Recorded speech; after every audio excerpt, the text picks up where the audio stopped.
Hello and welcome. Today I'm in the tier 8 Japanese aircraft carrier, the Shokaku, and I'm using these upgrades and commander skills.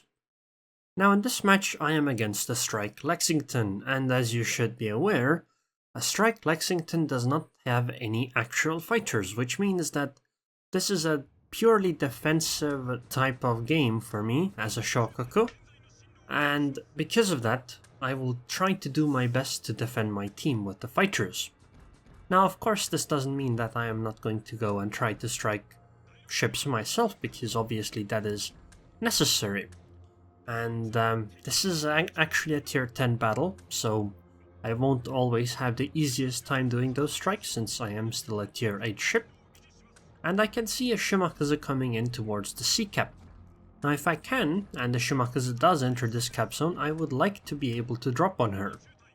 But unfortunately the angle is kinda bad, but I will try anyway, because first of all, at this stage of the game, I did not know that the Lexington was a Strike Lexington, so perhaps she will simply come around and try to interrupt my drop if I were to stay too long. So I wanted to do a drop quickly. Unfortunately it meant that I was unsuccessful. So at this stage, I already know that this is a Strike Lexington, so now I wouldn't have to rush it as much anymore. However, even though I didn't kill the Shimakaze, I did actually spot her. And I will try to get as many planes here as I can, try to strike from behind. It doesn't always work very well though, because, you know, it takes a while. You need to be at a specific... You need to be able to interrupt this at a specific time before. You need to be aware of the strike coming in to actually, you know, significantly intercept the strike. However, if you actually look at how much or how little damage the Amagi took, it's quite alright. She didn't really, you know, get hurt that much by this. And my torpedo bombers have recycled, so my plan for the dive bombers is to try to set the Izumo on fire, and then try to do a follow-up with torpedo bombers to cause a flooding once the Izumo has used her damage control party on the fires. Of course it might be that Izumo does not damage on the fires, in which case I can't do a follow-up strike to cause a flooding. However, if she doesn't already, you know, fix the fires, she will just take a lot of damage from this.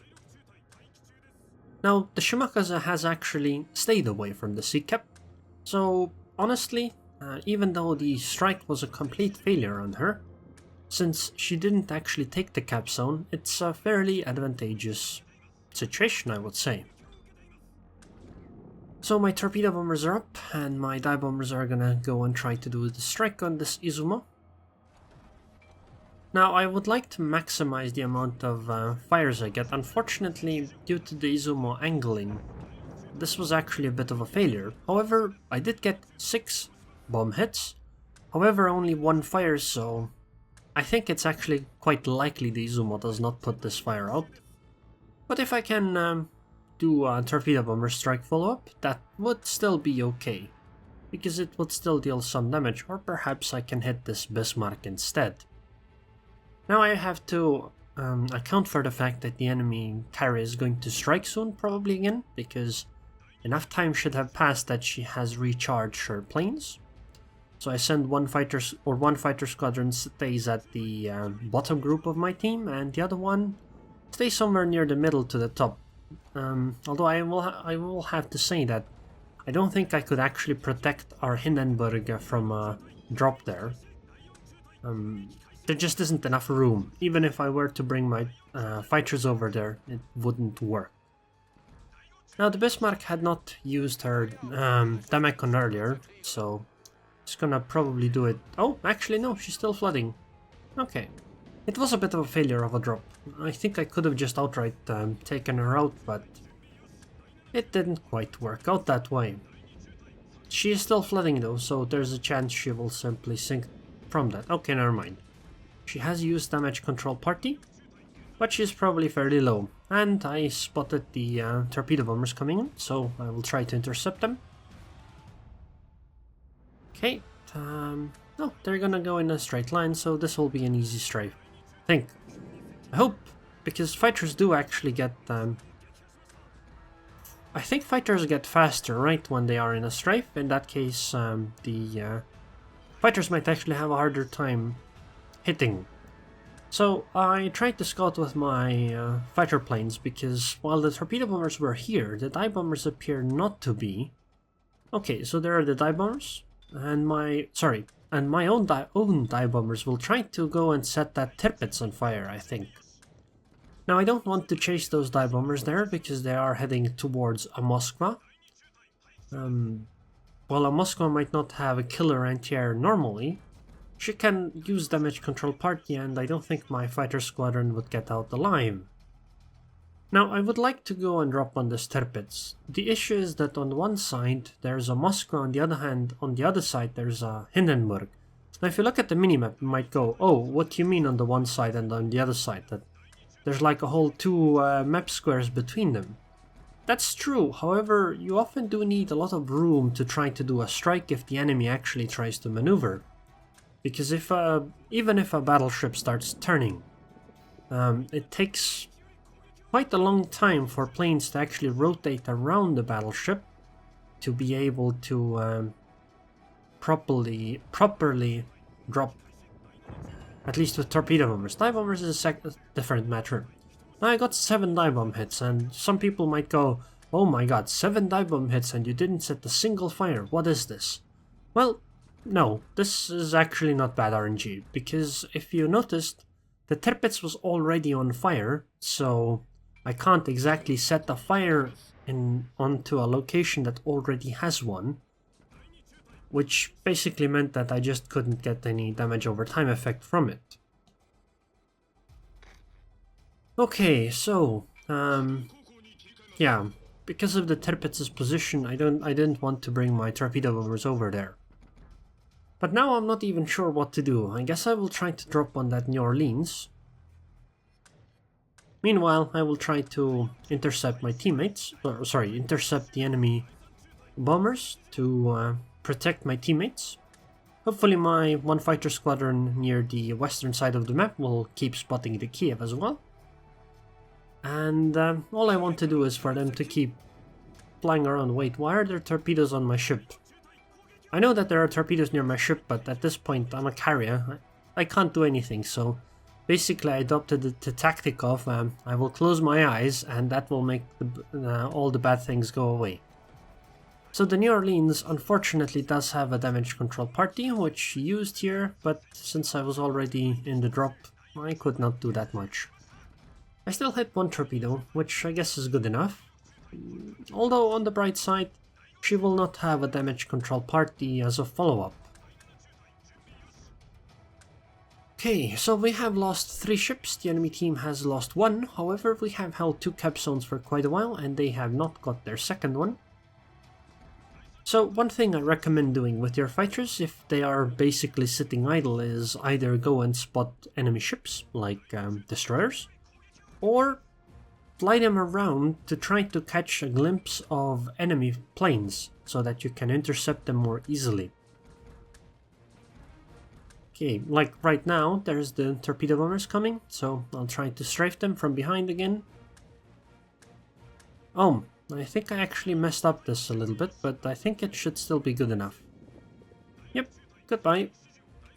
And now I'll recycle that fighter squadron and try to use the other one to defend my team. Now I will go and try to strike the ships to the north. I think I'll strike the Izumo with dive bombers first and torpedo bomber follow-up. If the Izumo does not damage control party it, I will probably use the torpedo bombers on the New Orleans, because she should not have damage control party. But if the Izumo uses damage control party, I'll probably do the torpedo bomber follow-up on the Izumo to cause her flooding. Lots and lots of flooding. I think that drop was actually way too far ahead. Yeah, only 1 bomb hit. Well, this one got 4, so I got 1 fire, but that's probably not enough to cause Damacon use. So planes incoming, but unfortunately I messed this up. I should have strafed straight ahead, but I didn't think that they would go to try and drop on this New Orleans. Unfortunately they did, so I did not actually intercept them, however I did shoot a whole bunch of them down afterwards and got my clear skies.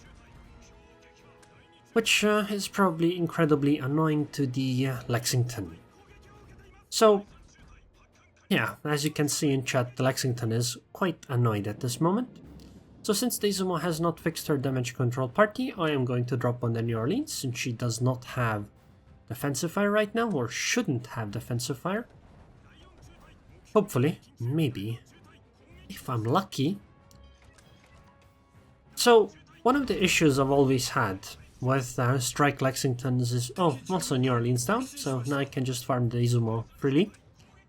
So one of the issues I've always had with the idea of a Strike Lexington is that if you run into a semi-competent, at least, Shokaku, she will just make your life hell, because even if that person is unable to defend against all the drops, or even most of the drops, she will still deplane you over time. I mean, I'm already at 49 planes and the clear skies, and it's 12 minutes into the match.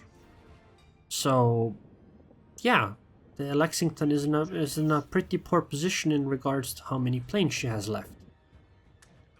Now, this game probably is not going to be a 20-minute game, mostly because the point stickers are fairly high, so I think just a few kills swinging one way or another might end up ending the game.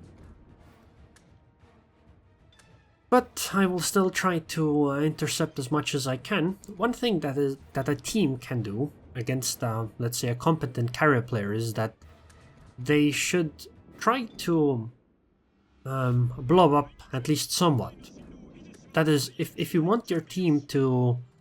If you want your carrier to defend you and your teammates, then you want to stick together. That way the enemy or the allied carrier can easily utilize fighters to actually defend. However, if you go everyone their own way, it becomes a lot more difficult, and in those scenarios, you know, you might not get any support from the carrier at all, especially if you're alone too far ahead, because the carrier obviously will want to try to prioritize the group rather than a singular ship. Especially since if you're too close to the enemy, it becomes really difficult to actually defend. So, I see dive bombers incoming again, so I'll try to intercept them, and I'll take the torpedo bombers here to try to drop on the DDs, since, you know, the enemy team has the control of 3 cap zones, and we are actually might lose some ships here and there. Also, that Izumo went down, so not much to do there anyway. I click on those fighters to try to panic them, sorry, dive bombers to panic them, because I don't think a strike would have been good enough there. So what I'll try to do now is actually somewhat stupid, because I am essentially flying my torpedo bombers that I don't have many of into the anti-air of a Moscow plus 2 DDs plus an Edinburgh. So I looked at where the shellfire is coming from on the in the smoke screen, as you saw earlier, and then I tried dropping torpedo bombers, you know, on that path, and as you saw, it was successful. Got a nice devastating strike, my second one this game, and I think the game is going to end now. It was a nice 14 minute 30-second game. However, I will say one thing. I think US carriers, especially the Lexington, is in a bit of a poor position. Because if you go strike, then you have a really hard time against a competent Shokaku. And if you don't go strike, you can easily lack in your strike power, whereas the Shokaku brings both. So 134,000 damage, 54 plane shutdown, 2 devastating strikes, and the clear skies. With almost 2200 base XP, while the Lexington was at less than 500. Now I have to say the Lexington wasn't obviously that great of a carrier player. However, I think if he had been playing a Shokaku, he would have had a much better game and would have been able to put up a much better fight against me. But you know, it is what it is. So if you're a Lexington player, think carefully about whether you want to play Strike or whether you want to play the balanced loadout. Because It's fine if you run into an incompetent Shokaku, but if you run into a competent one, you're gonna have a bad time. Anyways, thanks for watching, and I would like to thank the patrons on Patreon. Thank you very much for your continued support, Roaming Raven, and I hope I see you guys next time.